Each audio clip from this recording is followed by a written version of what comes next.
this really happening? All right, good evening, ladies and gentlemen. As the father of the bride, and on behalf of the mother of the bride, my wife, Rebecca, my son, Gage, and I would like to thank everyone for attending and sharing this special day with our daughter and our new son-in-law, Mr. and Mrs. Fritz and Madison Wagner.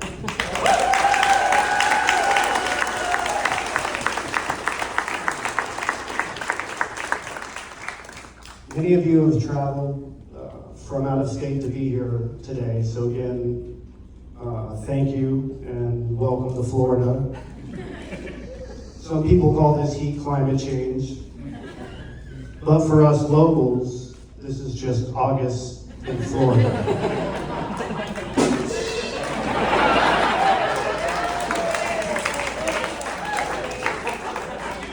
It's gonna kind of be like a Kill Fritz show. I'm hoping I'm all cried out. So. Madison, you look gorgeous, babe.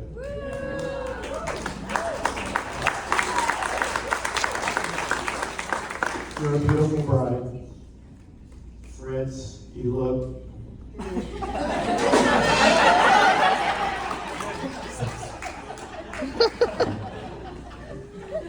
That works, bro. Just kidding, you look handsome, son. This one might not work so well.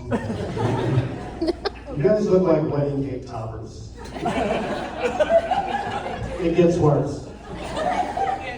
You two look like the wedding cake toppers you could buy off Amazon if you typed white privileged wedding cake toppers in the search bar.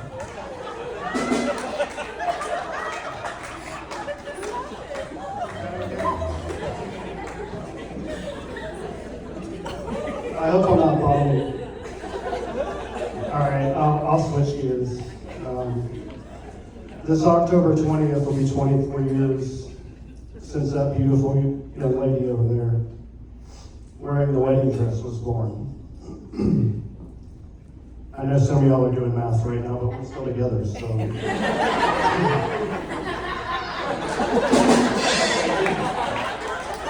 That was my fault, man.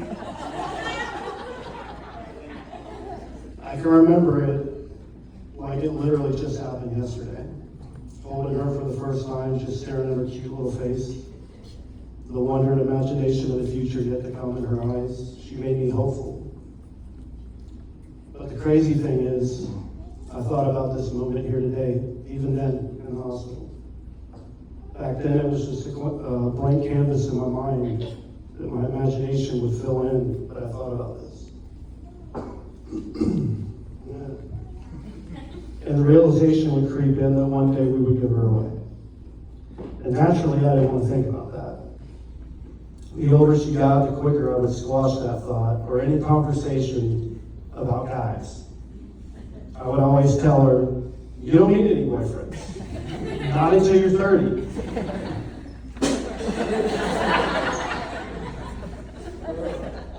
He's 30. Well, probably 3. You, not him. So since Madison didn't listen, I will say to my pseudo-daughter, Tori, not until you're 30. Of course, Mama Bear, she thought that was ridiculous. But I just wanted to hedge my bets that Madison could make it through college and set up a career before we needed to worry about any serious conversation about guys. Now, since putting pen to paper and writing what I'm saying here today, that was obviously a terrible idea, and that's why I'm horrible at gambling.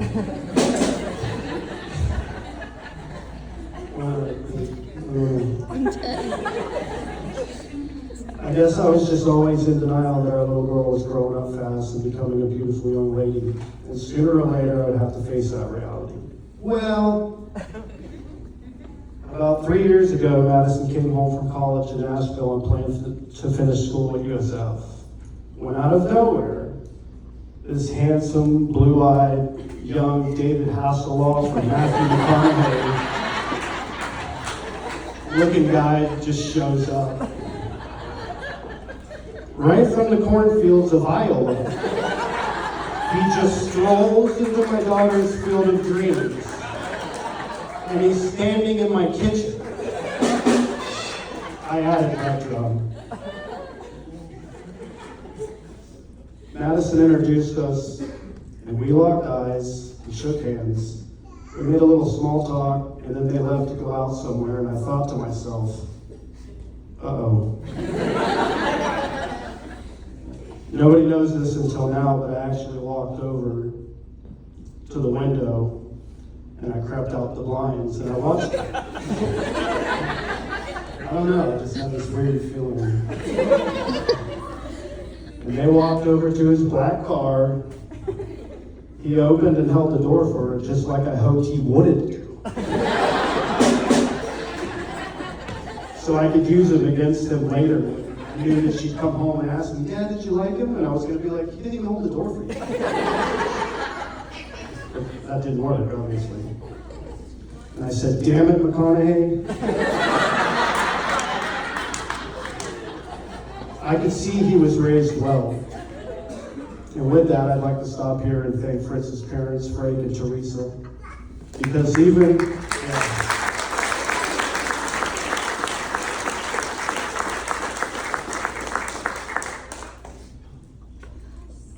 where was I? Because even when he thought no one was watching, he did what a respectable man should do. But naturally, I still didn't want to like Fritz. But as a father, it's hard not to like him because he checks off the qualities you want for someone that holds your daughter's heart. He's smart. He's funny. He's only been arrested once.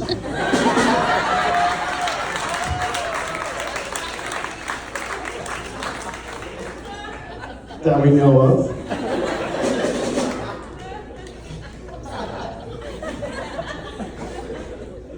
He's got a good career, and most importantly, Gage, you might want to listen up. He's the best dancer on the planet. That's crazy. Wow. I didn't believe it either, but then That's I heard betrayal. He said he was the better dancer than Madison, and I was like, oh, okay. I got a feeling you and Gage are eating on the dance floor in Right after 15 minutes. It's high noon somewhere. And most people don't know this, but Fritz actually taught the women's Australian breakdancer her entire routine in just 5 minutes via a Zoom call. I really need that Sid Llewellyn. Yes. Oh my God, it's crazy, right? That's good. But hey, it's not his fault she's a terrible student. The Australian breakdance. Whoa. Anyhow, I could tell Madison was falling in love quickly. And from that realization on, I knew there wasn't going to be a dad talk. Because when you're in love, nothing can stop what the heart wants. So with that being said, here's some words for you both. Life is hard, but love is harder. There will be ups and downs. Outside forces will sometimes make you feel as if the deck is stacked against you. Sometimes you might feel miles away from each other while riding in the same vehicle. But what I pray for both of you is that you always stay an arm's reach away from one another. Through the good and the bad. Always remember that even though you might feel you've won an argument, your other half might feel they lost some distance between. So hold out your hand. Love is really like a flower, and it needs nourishment to better flourish and grow. The simple and little things matter so much. The small random acts of kindness help reinforce the foundation and bedrock of your marriage. In closing, as I mentioned to both of you this morning, love and laugh together often. Hold hands often. Support and respect each other. Share your hopes and your dreams and aim up together towards them. Make goals and make the plans needed to achieve them. Be a team. Make decisions together. Say I love you often. Always kiss goodbye and goodnight. God's plan was already written in the stars. This is what was supposed to happen. All you can do is put your faith in God, enjoy the ride, and live happily ever after. I love you.